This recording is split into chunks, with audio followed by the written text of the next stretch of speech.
Guys, তো আজ আমরা সরষে ইলিশ বানাবো। প্রথমে মাছগুলোকে ভালো করে ধুয়ে নিতে হবে, তারপরে হলুদ গুঁড়ো, নুন দিয়ে ভালো করে মেখে নিতে হবে। তারপরে কড়াইতে তেল দিয়ে ভালো করে গরম করে নিতে হবে।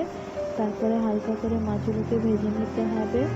মাছগুলো ভালো করে ভেজে নেওয়ার পরে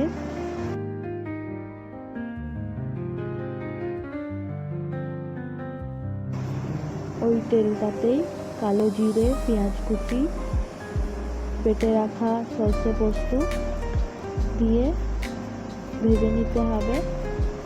তারপরে বেটে রাখা নারকেলের পেস্ট দিয়ে ভালো করে ভেজে নিতে হবে। তারপরে হলুদ গুঁড়ো, নুন, টক দই দিয়ে ভালো করে ভেজে নিতে হবে। ভেজে নেওয়ার পরে জল দিয়ে আবার ভালো করে ভেজে নিতে হবে। তারপরে জল দিয়ে ভালো করে জলটাকে ফুটিয়ে নিতে হবে। ফুটে গেলে ভেজে রাখা ইলিশ মাছগুলোকে একটা একটা করে দিয়ে দিতে হবে।